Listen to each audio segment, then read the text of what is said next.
एक बार की बात है। अंग देश के एक गांव में एक ब्राह्मण अपनी पत्नी और 3 बेटों के साथ रहता था।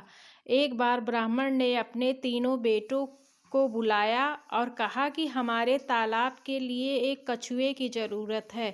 कल तुम तीनों समुद्र के पास जाकर वहां से कछुआ पकड़कर ले आना। तीनों ने हाँ कर दी और दूसरे दिन तीनों माता पिता का आशीर्वाद लेकर समुद्र की ओर चल पड़े। वहां तीनों को एक बड़ा सा कछुआ दिखाई दिया, लेकिन तीनों में से कोई भी उसे उठाने के लिए तैयार नहीं हुआ।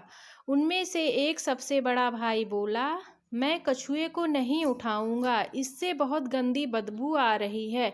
दूसरे नंबर के भाई ने कहा, मैं भी इसे नहीं उठाऊंगा, मुझे भी इससे गंदी बदबू आ रही है। तीसरे नंबर के भाई की बारी आई तो उसने कहा, मैं भी इसे नहीं उठा सकता, मैं बहुत कोमल हूँ। तीनों में झगड़ा शुरू हो गया। यह मामला राज दरबार तक पहुँच गया।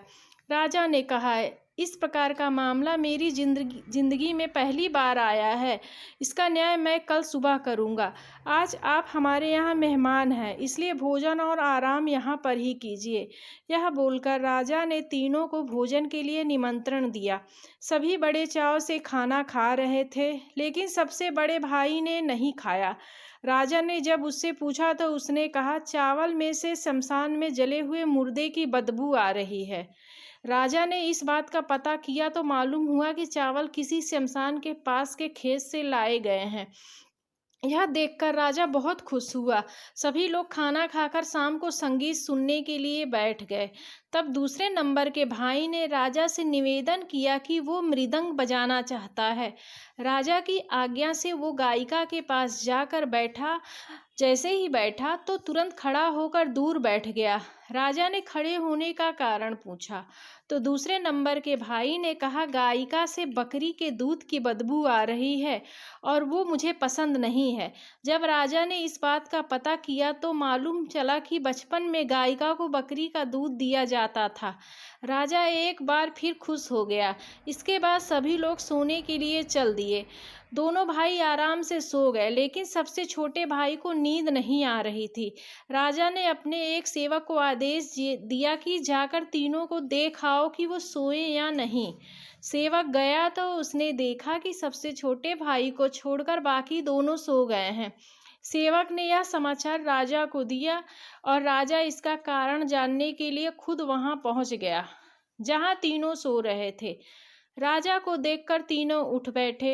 राजा ने सबसे छोटे वाले भाई से पूछा, आपको नींद क्यों नहीं आ रही है? तब वह बोला, मुझे इस बिस्तर पर कुछ चुभ रहा है। यह सुनकर सेवक ने तीनों के बिस्तर की छानबीन की तो उन्हें कुछ नहीं मिला। तब सबसे छोटे भाई ने सभी बिस्तर को अलग किया। वहां पर एक बाल था। उसने अपना कुर्ता उतारा। सब ने देखा कि उस बाल का निशान उसकी पीठ पर बना हुआ था। राजा यह देखकर हैरान हुआ और खुश भी। दूसरे दिन राजा ने न्याय के लिए तीनों को बुलाया। उसने सबसे छोटे वाले को इनाम दिया और बाकी दो को कुछ सोने के सिक्के दिए। राजा ने कहा, आप तीनों में अलग अलग खूबी है और मैं आप तीनों से बहुत खुश हूँ। मैं अपने सैनिक को भेजकर कछुआ आपके घर भिजवा दूंगा। इतना कहकर बेताल ने विक्रम से पूछा, बताओ तीनों भाइयों में से सबसे अधिक सुकुमार कौन था?